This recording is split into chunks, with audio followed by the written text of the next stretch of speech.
নাগরিক সংবাদে স্বাগত। আপনাদের সাথে আছি আমি পূজাশ্রী ভদ্র। শুনছিলেন সংবাদ শিরোনাম, এবার জানিয়ে দেব বিস্তারিত।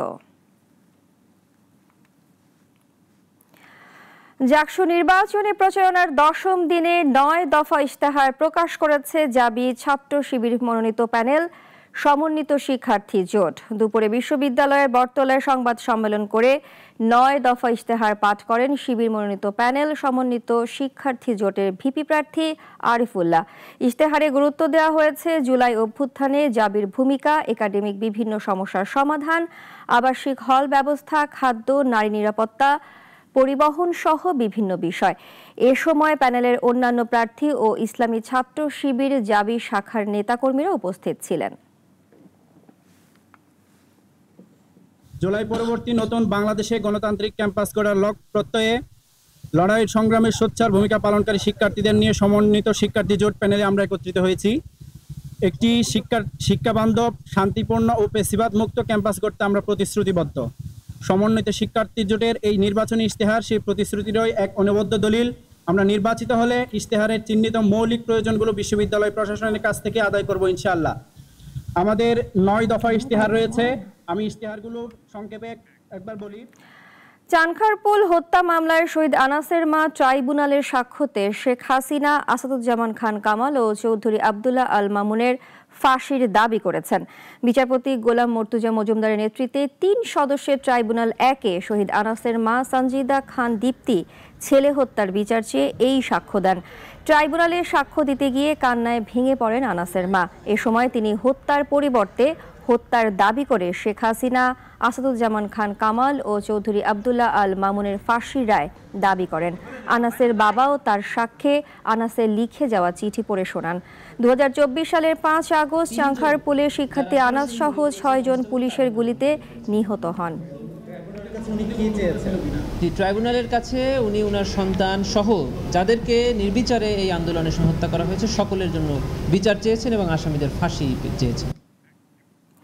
প্রাথমিকে ছুটি কমিয়ে এনে ক্লাসের সংখ্যা বাড়ানো হবে বলে জানিয়েছেন প্রাথমিক ও গণশিক্ষা উপদেষ্টা বিধান রঞ্জন পোদ্দার। সকালে সচিবালয়ে গণমাধ্যমকে এসব কথা বলেন তিনি। ঝরে পড়া শিক্ষার্থীদের উপানুষ্ঠানিক শিক্ষায় যুক্ত করা হচ্ছে জানিয়ে উপদেষ্টা বলেন, 150 উপজেলার স্কুলে দেয়া হবে মিড ডে মিল। বছরে 365 দিনের মধ্যে প্রাইমারি স্কুলে ক্লাস হয় মাত্র 180 দিন। এতে পড়াশোনার ক্ষতি হয় শিক্ষার্থীদের। এই ছুটি কমিয়ে এনে ক্লাসের সংখ্যা বাড়ানো হবে বলে জানান প্রাথমিক ও গণশিক্ষা উপদেষ্টা।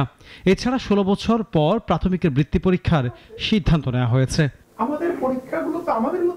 সকালে সচিবালয়ে গণমাধ্যমের সাথে কথা বলেন প্রাথমিক ও গণশিক্ষা উপদেষ্টা। ছুটি কমিয়ে আনার কথা জানিয়ে বলেন, দেশে 65,500 স্কুলের 32,000-এরই নেই প্রধান শিক্ষক। সহকারী শিক্ষকদের পদোন্নতি দিয়ে এই গ্যাপ পূরণ করা হবে বলেও জানান তিনি। যেখানে আমাদের 65,000 স্কুল আছে সেখানে 32,000 স্কুলের প্রধান শিক্ষক নেই, এবং আপনারা কিন্তু অনবরত এগুলো পত্রিকাতে রিপোর্ট করছেন এবং আপনারা যে আমাদের দুর্বলতাগুলো পত্রিকাতে তুলে ধরেন আমি এগুলোকে অ্যাপ্রিসিয়েট করি এবং আমি সবসময় এগুলোর খবর রাখি এবং সেগুলোকে আমি তখনই রেফার করি আমার উপযুক্ত কর্মকর্তার কাছে যে বিষয়টাকে নজর দেওয়ার জন্য। একজন শিক্ষককে শিক্ষা বহির্ভূত বিভিন্ন কাজে লাগানো হচ্ছে, এগুলো চিহ্নিত করে সমাধান করার চেষ্টা করা হচ্ছে বলেও জানান উপদেষ্টা। আমি দেখতেছি আমাদের একজন শিক্ষককে শিক্ষা বহির্ভূত বিভিন্ন কাজে বিভিন্ন মন্ত্রণালয় কাজে লাগাচ্ছে, যেন মানে শিক্ষাটা কোনো গুরুত্বপূর্ণ বিষয় না। আমরা চেষ্টা করতেছি এখন এদিকে চিহ্নিত করে এই বিষয়টা কেমন রোধ করা যায়। অক্টোবর থেকে 150 উপজেলায় মিড ডে মিল দেওয়া শুরু হবে। এরপর পর্যায়ক্রমে অন্যান্য উপজেলা দেওয়ার কথা বলেন প্রাথমিক গণশিক্ষা উপদেষ্টা। জানান, মিলে বান, ডিম, মৌসুমী ফল, দুধ এবং বিস্কুট দেওয়া হবে। আনোয়ার হোসেন, নাগরিক, ঢাকা। সাম্প্রতিক সময়ে ঘটে যাওয়া নানা ঘটনার প্রেক্ষাপটে দেশের আইন শৃঙ্খলা পরিস্থিতি কিছুটা অবনতির দিকে গেছে বলে স্বীকার করেছেন স্বরাষ্ট্র উপদেষ্টা অবসরপ্রাপ্ত লেফটেন্যান্ট জেনারেল মোহাম্মদ জাহাঙ্গীর আলম চৌধুরী। রাজনৈতিক দল থেকে দূরে থেকে পুলিশ সদস্যদের নির্বাচনে দায়িত্ব পালনের নির্দেশনাও দিয়েছেন তিনি। গত 3টি নির্বাচন প্রক্রিয়া পুলিশকে ভুলে যেতে হবে বলে মন্তব্য করেন স্বরাষ্ট্র উপদেষ্টা অবসরপ্রাপ্ত লেফটেন্যান্ট জেনারেল মোহাম্মদ জাহাঙ্গীর আলম চৌধুরী। এ সময় তিনি বলেন, আশা করব নির্বাচন শান্তি ও উৎসব মুখর হবে। রাজধানীর রাজারবাগে পুলিশ সদস্যদের নির্বাচন বিষয়ক প্রশিক্ষণ উদ্বোধনকালে এসব কথা বলেন তিনি। এ সময় কোনো বিশেষ দলের হয়ে কাজ না করতে আইন শৃঙ্খলা বাহিনীর প্রতি আহ্বান জানিয়েছেন স্বরাষ্ট্র উপদেষ্টা। আইন শৃঙ্খলা পরিস্থিতি এতদিন যেরকম ছিল, এই গত কয়েকদিনের ঘটনায় মানে আমি বলবো যে একটুখানি খারাপের দিকে গেছে। এটাকে আমরা আবার পুরা আগের দিকে যেন নিয়ে আসতে পারি। সামাজিক যোগাযোগ মাধ্যমে আগাম হুমকি থাকা সত্ত্বেও কেন রাজবাড়ির অস্থিরতা ঠেকানো যায়নি এমন প্রশ্নের জবাবে তিনি বলেন, অসহিংস হয়ে পড়েছি, তবে ব্যর্থ হইনি। না, আমরা ব্যর্থ হচ্ছি না। এখন যারা এটা মানে যে জিনিসটা করছে, একটা জিনিস আপনার খেলতে আমরা কিন্তু খুব অসহিষ্ণু হয়ে গেছি। আমাদের কিন্তু ধৈর্য সহ্য করে নাই। যারা এটা করছে তাদের আমরা অবশ্যই আইনের আওতায় নিয়ে আসবো। প্লাস আপনাদের মাধ্যমে আমি একটা অনুরোধ করব, সবাই একটু ধৈর্যশীল হওয়ার জন্য। উপদেষ্টা বলেন, আইন শৃঙ্খলা পরিস্থিতি গত কয়েকদিনে কিছুটা অবনতি হয়েছে। দুর্গাপূজা সামনে রেখে সারা দেশে অস্থিরতা সৃষ্টির পায়তারা চলছে, তাই সবাইকে সতর্ক থেকে দায়িত্ব পালনের নির্দেশনা দেন তিনি। অলিউল রনি, নাগরিক, ঢাকা। রাজবাড়ীর গোয়ালন্দে নুরুল হক ওরফে নুরাল পাগলার দরবারে হামলা, পুলিশের ওপর আক্রমণ ও গাড়ি ভাঙচুরের মামলায় 5 জনকে গ্রেফতার করেছে পুলিশ। দুপুরে গ্রেফতারের বিষয়টি নিশ্চিত করেছেন রাজবাড়ীর অতিরিক্ত পুলিশ সুপার মোহাম্মদ শরীফ আল রাজীব। এর আগে শুক্রবার রাতে পুলিশের সরকারি কাজে বাধা, পুলিশের ওপর হামলা ও গাড়ি ভাঙচুরের ঘটনায় গোয়ালন্দ ঘাট থানার এসআই সেলিম মোল্লা বাদী হয়ে প্রায় 3,500 অজ্ঞাত ব্যক্তিকে আসামি করে মামলা দায়ের করেন। ফ্যাসিস্ট আমলের পথভ্রষ্ট গণমাধ্যমকে গণমুখী করতে সংশ্লিষ্টদের মনস্তাত্ত্বিক পরিবর্তন দরকার বলে মনে করেন বন, পরিবেশ ও জলবায়ু বিষয়ক উপদেষ্টা সৈয়দা রিজওয়ানা হাসান। জানান, কমিশনের বৈঠকে এসব পর্যালোচনা তুলে ধরবেন তিনি। সভায় আর্থিক সক্ষমতা অর্জন ও জবাবদিহিতার স্বার্থে সম্প্রচার খাতকে শিল্প ঘোষণার দাবি জানায় বিজেএসি। রাজধানীর একটি হোটেলে বিবিসি মিডিয়া অ্যাকশনের সহায়তায় গণমাধ্যম সংস্কার কমিশন প্রতিবেদন পর্যালোচনা শীর্ষক এক মতবিনিময়ের আয়োজন করে ব্রডকাস্ট জার্নালিস্ট সেন্টার বিজেসি। এতে গণমাধ্যম সংস্কার কমিশনের প্রতিবেদন পর্যালোচনা এবং সাংবাদিকদের নিরাপত্তা সহ উঠে আসে নানান বিষয়। সংস্কার কমিশন যে সুপারিশগুলো করেছে অনেকদিন কাজ করার পর, এবং সরকার যখন বলেছে যে কিছু ইমিডিয়েট সুপারিশ দেওয়ার জন্য, সেগুলো দেওয়ার পরও আমরা আসলে সেরকম ভিজিবল কোনো অগ্রগতি দেখছি না। কে সাংবাদিক না, ভেরি রিস্কি আলোচনা। এভরিওয়ান ক্যান বি এ সাংবাদিক, কিন্তু সাংবাদিকতার যে অপরাধীকরণ, ওইটাকে আপনাকে অপরাধের আইন দিয়ে অ্যাড্রেস করতে হবে, সাংবাদিকতার আইন দিয়ে না। অনুষ্ঠানে গণমাধ্যমের জন্য তথ্য সম্প্রচার মন্ত্রণালয় গেল 1 বছরে কি কাজ করেছে সেই প্রশ্ন তোলেন বিজেসির ট্রাস্টি ফাহিম আহমেদ। তথ্য মন্ত্রণালয় আসলে গণমাধ্যমের ডেভেলপমেন্টের জন্য কি করছে, এবং আমার খুবই কষ্ট লাগে, এই তথ্য মন্ত্রণালয়ের একজন উপদেষ্টা আছেন যিনি কথা বলার অধিকারের জন্য আন্দোলন করেছেন, যিনি বৈষম্য বিরোধী আন্দোলনে নেতৃত্ব দিয়েছেন। আমরা তো তার কাছ থেকে একটু বেশি আশা করব, কথা বলার জন্য, কথা বলার অধিকারের জন্য, গণমাধ্যমের স্বাধীনতার জন্য, কিন্তু আমরা কি সেটা পাচ্ছি? গণমাধ্যমকে আরো শক্তিশালী করার তাগিদ দিয়ে আইনজীবী ব্যারিস্টার সারা হোসেন সাংবাদিকদের বিরুদ্ধে অযাচিত সন্ত্রাস দমন আইন ব্যবহার না করার আহ্বান জানান। যে সন্ত্রাস দমন আইন যাতে এইভাবে ব্যবহার না করা হয়, অবশ্যই মিনিমাম একটা ডিমান্ড হওয়া উচিত। সাংবাদিকদের বিরুদ্ধে এভাবে ব্যবহার না করা হয়, আইনজীবীদের বিরুদ্ধে ব্যবহার না করা হয়, কারো বিরুদ্ধে তার বক্তব্য রাখার জন্য, যেটা তার মতাদর্শ ব্যক্ত করার জন্য, যেটা তার মৌলিক অধিকার, সেটার জন্য যাতে আইনটা ব্যবহার না করা হয়। গণমাধ্যমের গুরুত্ব বিবেচনায় আলাদা কমিশন গঠন করা হয়েছে জানিয়ে বন এবং পরিবেশ উপদেষ্টা সৈয়দা রিজওয়ানা হাসান বলেন, কাগজে কলমে যতটা পরিবর্তন আনা যায় তা এই সরকার করবে। একটা নির্বাচনের দিকে যাচ্ছি, একটা গণতান্ত্রিক সরকার আসছে, কিন্তু আমরা নির্বাচিত সরকার আসবে, কিন্তু আমরা ওই আস্থাটা রাখতে পারছি না যে তারপরে আর ওরা এটা করবে বলে। বর্তমান সরকার মব জাস্টিসের বিরুদ্ধে শুধু বিবৃতি নয়, দোষীদের বিরুদ্ধে ব্যবস্থা নেওয়া হচ্ছে বলে দাবি করেন সরকারের এই উপদেষ্টা। মব জাস্টিস একটা সমাজে কখন হয় বলেন? যখন সিস্টেমের উপর মানুষের ভরসাটা কমে যায়, যখন বিচার বিভাগে গিয়ে মানুষ মনে করে যে সে প্রতিকার পাবে না। এই সমস্ত কিছু অ্যাড্রেস করা একটা প্রক্রিয়ার ব্যাপার। এবং মব জাস্টিস যখনই হচ্ছে আমরা তখনই শুধুমাত্র বিবৃতি দিচ্ছি না, মবের সাথে যারা জড়িত তাদেরকে গ্রেফতারও করছি।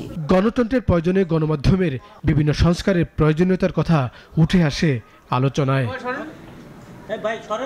সাইদ আরমান, নাগরিক, ঢাকা। আগামী মঙ্গলবার অনুষ্ঠিত হতে যাচ্ছে ডাকসু ও হল ছাত্র সংসদ নির্বাচন। প্রচারের শেষ দিনে ভোটারদের মন জয় করতে দিচ্ছেন নানা রকম প্রতিশ্রুতি, শোনা যায় নানা অভিযোগের কথাও। এদিকে নির্বাচন উপলক্ষে 8 দফা শপথ গ্রহণ করেছে ছাত্র দলের কেন্দ্রীয় ও হল সংসদ প্যানেল। শেষ দিনে সকাল থেকেই জমজমাট হয়ে ওঠে ঢাকা বিশ্ববিদ্যালয় এলাকা। প্রার্থীরা হলে হলে ঘুরে শিক্ষার্থীদের কাছে ভোট চাচ্ছেন। চারপাশে পোস্টার, ব্যানার আর স্লোগানে মুখরিত ক্যাম্পাস।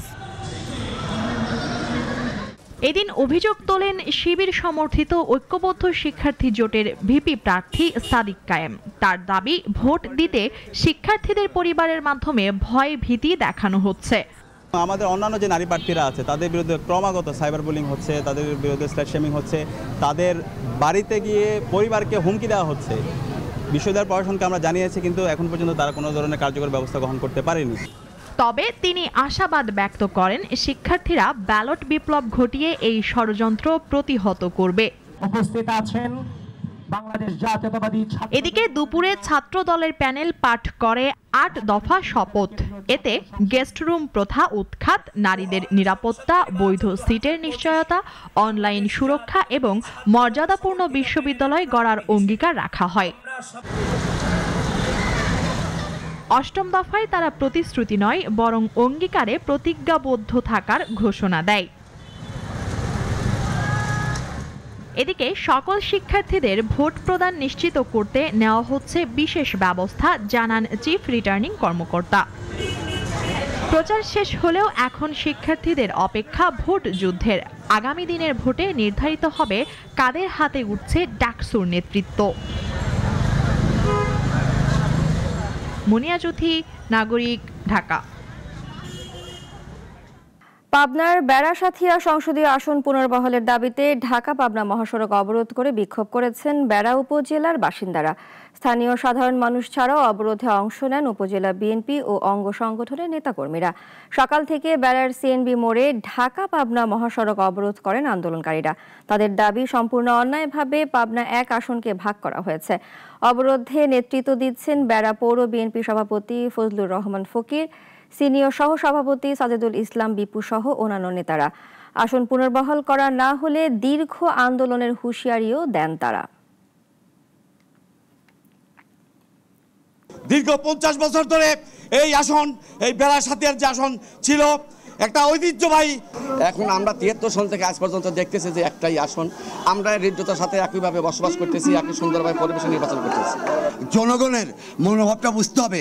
বেড়া-সাথিয়ার জনগণ একটা ঐক্যর প্রতীক ছিলেন, সেই ঐক্যকে কেন এরা ভাঙছেন?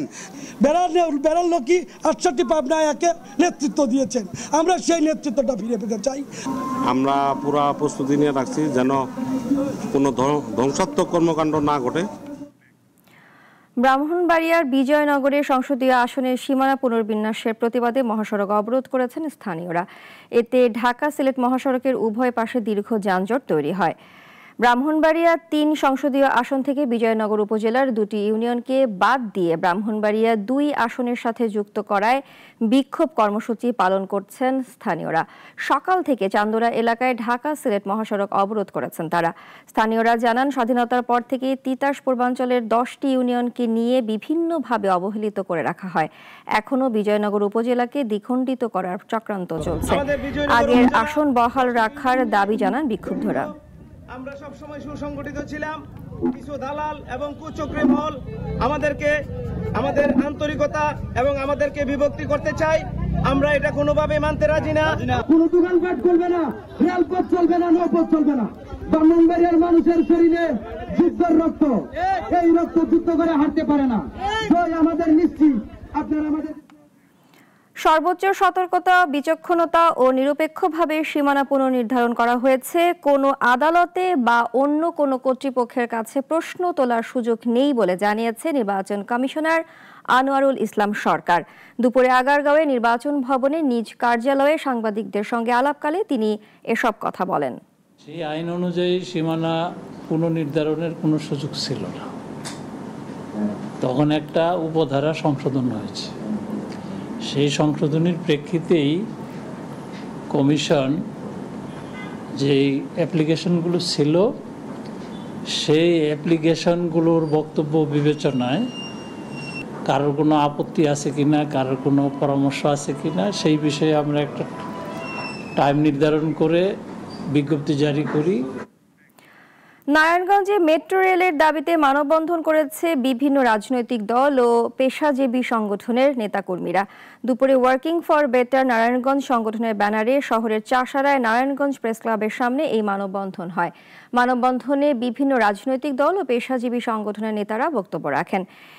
MRT-2 প্রকল্পে নারায়ণগঞ্জ শহর আদমজি মদনপুরকে যুক্ত রেখে প্রকল্প বাস্তবায়নের দাবিতে এই মানববন্ধন হয়। মানববন্ধনে উপস্থিত ছিলেন মহানগর বিএনপির সদস্য সচিব অ্যাডভোকেট আবু আল ইউসুফ খান টিপু, জেলা বিএনপির যুগ্ম আহ্বায়ক মাসুকুল ইসলাম রাজীব সহ সংশ্লিষ্টরা। না ফেরার দেশে পাড়ি জমালেন বিশিষ্ট লেখক, গবেষক ও বামপন্থী রাজনীতিবিদ বদরুদ্দিন ওমর। সকাল 10টার দিকে রাজধানীর বাংলাদেশ স্পেশালাইজড হাসপাতালে মারা যান তিনি। মৃত্যুকালে তার বয়স হয়েছিল 94 বছর। বর্ণাঢ্য জীবনের শিক্ষকতা ছাড়াও রাজনীতিক হিসেবে আলো ছড়িয়েছেন তিনি। বদরুদ্দিন ওমর বামপন্থী রাজনীতিবিদ ও তাত্ত্বিক। জন্ম ভারতের পশ্চিমবঙ্গের বর্ধমান শহরে 1931 সালের 20 ডিসেম্বর। রাজনৈতিক পরিচয় ছাড়িয়ে তিনি একজন লেখক, গবেষক ও বুদ্ধিজীবী। বাংলাদেশের রাজনৈতিক পরিবর্তন ও নানা প্রয়োজনের সময় তিনি দক্ষতার সঙ্গে বিশ্লেষকের ভূমিকায় অবতীর্ণ হয়েছেন। ঢাকা বিশ্ববিদ্যালয়ের পাঠ শেষে একটি গবেষণা প্রকল্পে কিছুদিন কাজ করার পর 1956 সালে চট্টগ্রাম কলেজে দর্শন বিভাগে শিক্ষকতা জীবন শুরু করেন তিনি। এর কিছুদিন পর যোগ দেন রাজশাহী বিশ্ববিদ্যালয়ে। 1968 সালে তিনি শিক্ষকতা ছেড়ে সরাসরি বিপ্লবী রাজনীতিতে যুক্ত হন। 1970 সালের ফেব্রুয়ারি থেকে 71-এর মার্চ পর্যন্ত দলের মুখপাত্র গণশক্তি পত্রিকা সম্পাদনার দায়িত্ব পালন করেন বদরুদ্দিন ওমর। মতাদর্শিক কারণে ডিসেম্বরে পূর্ব বাংলা কমিউনিস্ট পার্টি থেকে পদত্যাগ করেন। 2003 সালে জাতীয় মুক্তি কাউন্সিল নামে একটি সংগঠন গড়ে সভাপতির দায়িত্ব নেন তিনি। চলতি বছর বদরুদ্দিন ওমর সহ 8 বিশিষ্টজনকে স্বাধীনতা পুরস্কারের জন্য মনোনীত করে সরকার। তবে পুরস্কারটি গ্রহণ করেননি বদরুদ্দিন ওমর। আনোয়ার হোসেন, নাগরিক, ঢাকা। চাকুরি রাজস্ব খাতে স্থানান্তরের দাবিতে মানববন্ধন করেছেন অল্টারনেটিভ মেডিকেল কেয়ার প্রকল্পে কর্মরত চিকিৎসকরা। সকালে জাতীয় প্রেস ক্লাবের সামনে ঘণ্টাব্যাপী মানববন্ধন করেন তারা। এ সময় বক্তারা বলেন, 15 মাস বেতন বন্ধ থাকায় হুমকির মুখে হোমিও, ইউনানি ও আয়ুর্বেদিক চিকিৎসা ও শিক্ষা। দীর্ঘদিন বেতন বন্ধ থাকায় AMC প্রকল্পের নিয়োগপ্রাপ্ত 354 জন কর্মকর্তা কর্মচারী চরম হতাশ। ঋণগ্রস্ত হয়ে মানবেতর জীবনযাপন করছেন অনেকেই। এ সময় বৈষম্য দূর করে বকেয়া বেতন ও চাকরি স্থায়ীকরণের দাবি ইউনানি ও হোমিওপ্যাথিক চিকিৎসকদের।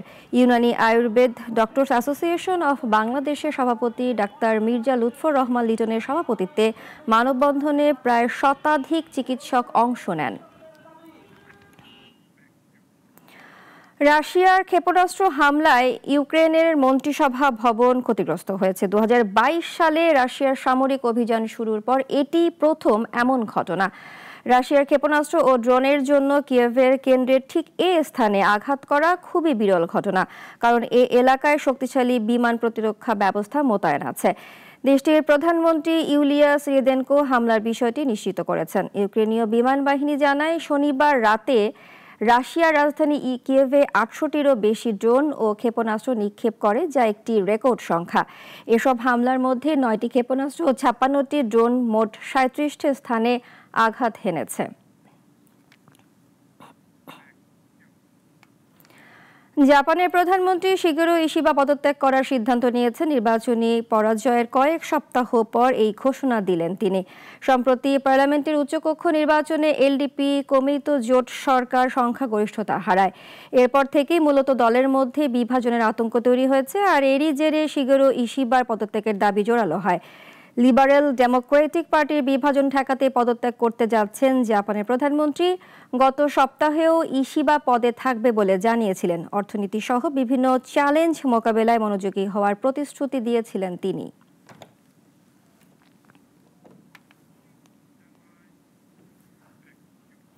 এখন এ পর্যন্তই। নাগরিকের খবর ও অন্যান্য সব আয়োজন দেখতে চোখ রাখুন আমাদের ওয়েবসাইট, ইউটিউব ও ফেসবুকে। ধন্যবাদ সবাইকে।